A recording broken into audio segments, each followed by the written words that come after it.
And we're kicking off with the recently released Matt Riddle, who is leaving WWE, a former US champion, Raw Tag Team Champion, and NXT Tag Team Champion.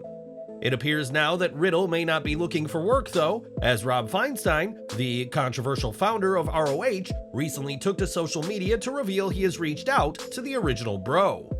Given Riddle's already existing controversies though, he may want to stay clear of Feinstein, who allegedly tried to solicit sex online from a person he thought to be a minor. For balance, we should state that Feinstein denied the incident, claiming that it was orchestrated so that Kerry Silkin could take over ROH, and in the end, Feinstein left the now Tony Khan-owned promotion.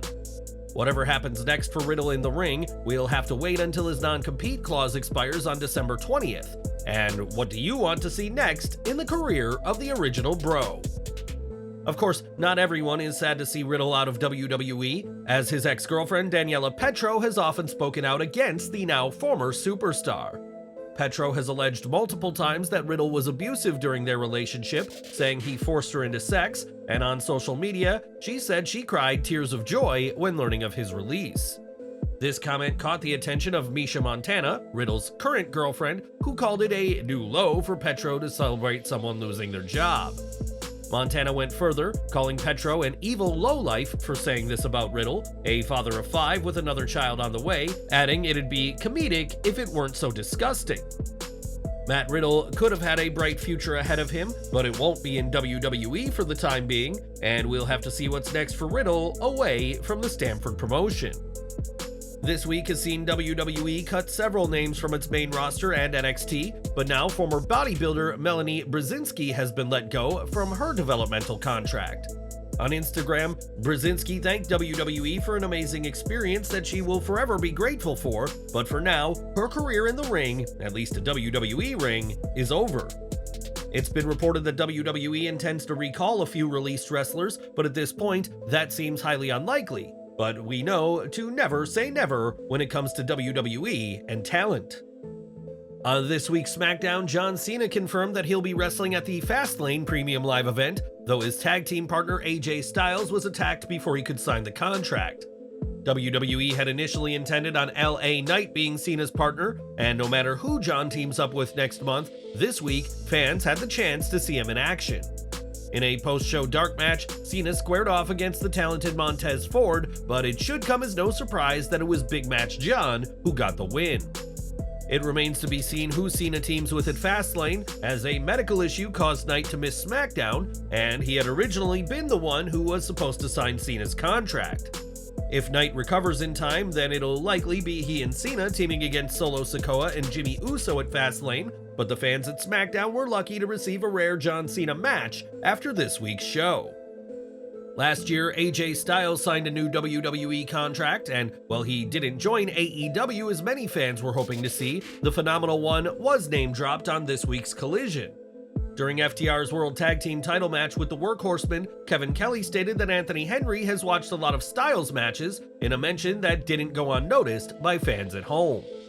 Styles isn't the only notable name mentioned on AEW this week, as during Christian Cage and Luchasaurus' match with Sting and Darby Allin on AEW Rampage, Jack Perry was mentioned. Perry hasn't been seen or mentioned since All In, and while this mention on commentary isn't evidence of a return, it could be a sign that plans are in the works for his comeback. On Collision, Luchasaurus and Cage, who AEW really should be selling turtlenecks for, were in action again, but this time in a TNT Triple Threat title match that included Darby Allin. In the show's opener, Cage and Luchasaurus essentially made this a handicap match, and despite Allin's best efforts, was outmatched given that Sting had been barred from ringside. When Luchasaurus went for the pin, Cage said that Allin needed more punishing, but Christian would attempt to get a pin himself moments later to no avail. There was an awkward spot when Allin took an Irish whip into the steel steps and sort of flipped over them, rather than looking like he made contact. The finish saw Allin hit a coffin drop on Luchasaurus, only for Cage to throw him out of the ring and pin his ally to get the win and the title, and post-match, the new champion and Luchasaurus would embrace. While many predicted Cage would win, this finish does set up a possible split with Luchasaurus, as while the pair are allies now, they may not be for much longer after this title change. AEW Collision was supposed to see Willow Nightingale in action, but she was taken to the hospital before her match with Julia Hart, who Tony Schiavone had said misted the former NJPW Strong Women's Champion. With Nightingale out of commission, Kiera Hogan volunteered to face Hart, but that proved to be a mistake, with Hogan coming up short against Hart, who will challenge for the TBS title at WrestleDream. Jay White and Andrade El Idolo continued their feud on this week's Collision, with White getting the win thanks to a ref distraction and Juice Robinson getting involved, so don't expect this feud to be over just yet. RVD made his in-ring return to AEW on Collision, teaming with Hook to face Daddy Magic and Cool Hand Ange in a fun match for what it was. What it was a random tag match pitting a rising star and popular legend together, with the duo of Hook VD taking control early on. During the picture-in-picture segment, Menard and Parker were able to get in some offense against the FTW champion, and when Van Dam got the tag, he hit his usual signatures that popped the crowd. A spin kick sending a chair to the face of Jake Hager was a nice spot, and it was a 5-star frog splash on Matt Menard that got the win for Hook VD in a predictable but enjoyable encounter. After their win, RVD posed with his arms folded in what was clearly a nod to Taz, as Hook is the son of the former ECW World Champion, in a cool tribute from the WWE Hall of Famer. More from Collision as the AEW World Tag titles were on the line in a contest between FTR and the equally physical Workhorsemen. Aussie Open, donned in some nice suits instead of their usual ring gear in a somewhat strange visual, came out to watch the match closely and were given a treat for their efforts.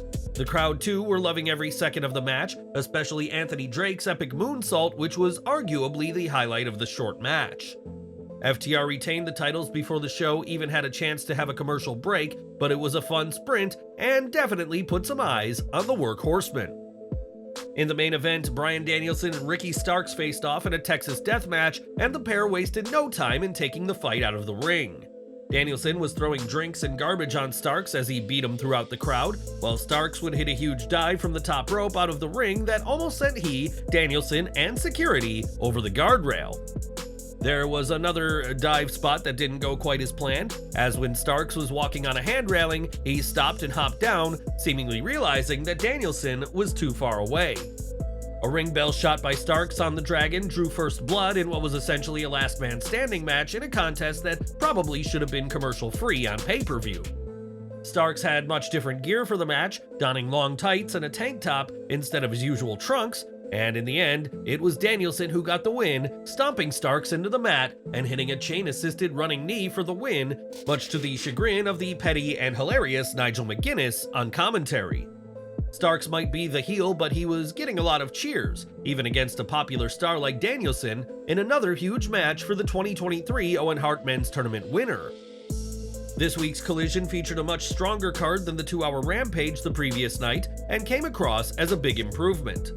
Danielson and Starks' Texas Death Match was a fun, bloody affair, but White and El Idolo might have had a better match from a technical perspective, so there was something for everyone. Julia Hart continuing her path towards her first title in AEW makes sense, while Christian's TNT title win felt like a natural progression of his storyline. Throw in a lasting impression by the Workhorsemen, and this week was one of the best collisions we've seen, which may go to prove the show does have legs without a certain best in the world. It's been over a year since Johnny Gargano returned to WWE as part of the main roster, but the former NXT champion hasn't been around much as of late.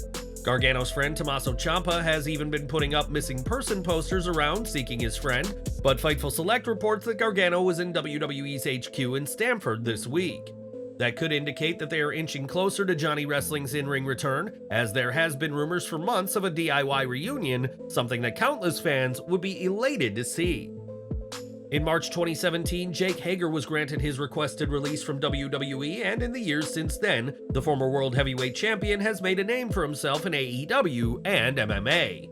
Hager recently announced his retirement from MMA, saying that Bellator was messing him around in his final year under contract, but the All-American did have some big plans for his time in the cage. Speaking during a KNS WrestleFest interview, Hager said that his initial plan was for MMA to help elevate his standing in pro wrestling, leading to a return to WWE and a massive feud. He said, "When I left WWE, my plan was to go to MMA, get really good, be undefeated, and then go back to WWE and wrestle Roman Reigns at WrestleMania. a little slight turn. A lot of that happened. We were close. I'd kick Roman's butt. He knows it. I know it. If you want to tell him that, tell him that. Instead, though, Hager arrived in AEW, where he has maintained a stable presence, even if he doesn't wrestle often, but perhaps that'll change with his MMA career officially over.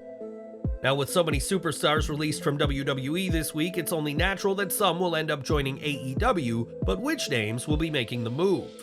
During Wrestling Observer Radio, it was said that Dolph Ziggler and Mustafa Ali are the most likely names to be signed, and that Bryan Danielson's connection to Ali could help bring him in. Danielson insisted on working with Ali in WWE and tried to get him a push before Ali went down with an injury, which would see Kofi Kingston take the spot and Kofi Mania be born.